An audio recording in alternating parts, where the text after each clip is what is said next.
Party తల వంచుకునే పని చేయనన్నా. ఇలా పార్టీ కోసం పనిచేస్తాం మేమందరం కూడా. ప్రతి భారతీయ జనతా పార్టీ కార్యకర్త జై శ్రీరామ్, భారత్ మాతాకి జై అని, నేను భారతీయ జనతా పార్టీ కార్యకర్తలని చెప్పి తలెత్తుకొని సగర్వంగా తలెత్తుకునే విధంగా పనిచేస్తుంది తప్ప పార్టీకి తల వంచే పని చేయనన్నా.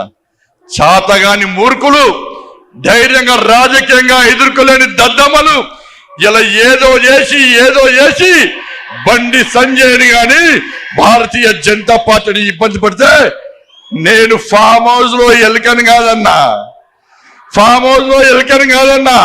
నేను నా అయ్య పేరు చెప్పి రాజకీయాలు రాలేదన్నా, నా తాత పేరు చెప్పి రాజకీయాలు రాలేదన్నా, ఏదో జెండా పెట్టి ఎత్తే రాలేదన్నా.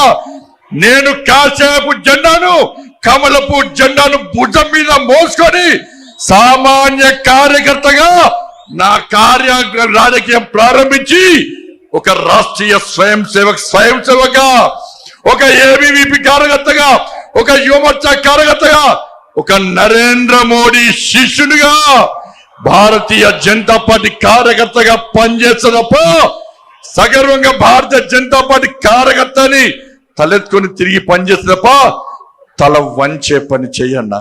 నన్ను నమ్మండి అన్నా, తప్పుడు ప్రచారం నమ్మకండి అన్నా. మా ఎంబడి ఉండండి, ఇక వదిలిపెట్టే ప్రసక్తే లేదు. ఈ రోజు నుంచే మోడీ గారు ఈ రోజు వచ్చిపోయిన తర్వాత ఈ రోజు నుంచే తెలంగాణ రాష్ట్రంలో తెలంగాణ అభివృద్ధి, ధర్మం ఆధారితంగా తెలంగాణ రాష్ట్రాన్ని అభివృద్ధి చేయాలంటే జై శ్రీరామ్, జై తెలంగాణ, జై శ్రీరామ్, జై శ్రీరామ్. ధన్యవాదాలు. జై శ్రీరామ్. నేను తప్పు చేయలేదన్నా. కాషాయం జెండా మోసి ఆర్ఎస్ఎస్ బాటలో ఏబీవీపీ కార్యకర్తగా, కార్పొరేటర్గా, ఎంపీగా ఈ స్థాయిలో ఉన్న నరేంద్ర మోడీ శిష్యుడిగా నన్ను తట్టుకోలేక, ఎదుర్కోలేక కుట్రలు చేస్తున్నారన్న నన్ను నమ్మండన్నా అని చెప్పి బండి సంజయ్ దాదాపుగా కన్నీటి పర్యంతమైనట్టుగానే కనిపించింది. ఆ మాటల్లో కంటితడి పెడుతూ మాట్లాడుకొచ్చారు. కానీ చట్టం అనేది ఒకటి ఉంటే అందరూ దాని ముందు సమానులే, అందరూ కూడా ఇన్వెస్టిగేషన్ ఎదుర్కోవాల్సిందే, నిజాలు పోలీసులు చెప్పాల్సిందే. సో నిజంగానే ఆయన రాజకీయ కుట్ర ఎదుర్కొంటున్నారని కూడా అది విషయం కూడా పోలీసులు చెప్పాలి.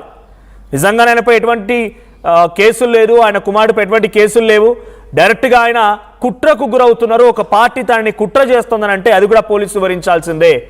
పోక్సో కేసు నమోదైన తర్వాత తనపై కుట్ర చేస్తున్నారని బండి సంజయ్ కన్నీళ్లు పెడుతూ మాట్లాడుతున్నటువంటి ఈ మాటలు కూడా పెద్ద ఎత్తున వైరల్గా మారుతున్నాయి, సంచలనంగా మారుతున్న పరిస్థితి. సో ఏదైనా జరిగినా బీఆర్ఎస్ పార్టీ నేతలు వరుసగా ఒకరి తర్వాత ఒకరు మీడియా సమావేశం ఏర్పాటు చేసి బండి సంజయ్ కుమారుడు బండి భగీరథ్ పై నమోదైన పోక్సో కేసు విషయంలో ఒక్కో సెన్సేషన్ అంశాన్ని బయటపెడుతున్నారు. ఆర్ఎస్ ప్రవీణ్ కుమార్ ఎప్పటికప్పుడు ఈ విషయాల్లో మాట్లాడుతూ ఆయన సెన్సేషన్ గా నిలుస్తున్నారు. సో బండి భగీరథ్ ఆయన కౌంటర్ ఎఫ్ఐఆర్ దాఖలు చేశారు. కౌంటర్ ఎఫ్ఐఆర్ కరీంనగర్ పోలీసులు ఆ కౌంటర్ ఎఫ్ఐఆర్ ని దాఖలు చేశారు. తననేదో బ్లాక్మెయిల్ చేశారని, హనీ ట్రాప్ కు గురయ్యారని, సో నేను 50,000 అడిగితే 50,000 ఇచ్చానని, ఆ తర్వాత 5 కోట్ల రూపాయలు అడిగిన తర్వాత ఆ బ్లాక్మెయిల్ తట్టుకోలేక పోలీసులకు కంప్లైంట్ ఇచ్చానని చెప్తున్నారు. కానీ ఆర్ఎస్ ప్రవీణ్ కుమార్ ఏం చెప్తున్నారు, 3 సార్లు అమ్మాయిపై అఘాయిత్యాన్ని పెళ్లి చేసుకుంటానని హామీ ఇచ్చాడు. రీసెంట్గా సోషల్ మీడియాలో కూడా కొన్ని చాటింగ్స్ వైరల్ అవుతున్నాయి. మరి ఆ చాటింగ్స్ నిజమా అబద్ధం అనేది పోలీసులు తేల్చాలి. ఇప్పటివరకు భగీరథ్ పై ఎటువంటి చర్యలు తీసుకోకపోవడం కూడా రాష్ట్ర రాజకీయాల్లో ఒక సంచలనంగా మారిన అంశం అని చెప్పాలి. సో అటు బీఆర్ఎస్ఏ కానీ, కాంగ్రెస్ పార్టీ కొంతమంది నాయకులే కానీ పెద్ద ఎత్తున బండి భగీరథ్ అరెస్ట్ని ఎందుకు చేయలేదంటూ కూడా మండిపడుతున్న పరిస్థితి కనబడుతోంది. సో దీనికి సంబంధించి మరిన్ని అప్డేట్స్ ప్రతినిధి మధు అందిస్తారు. అంతకంటే ముందు ఒకసారి పబ్లిక్ కాల్స్ కూడా తీసుకుందాం if at all possible. So బండి భగీరథ్ నిజంగానే ఈ తప్పు చేశాడని మీరు భావిస్తున్నారా?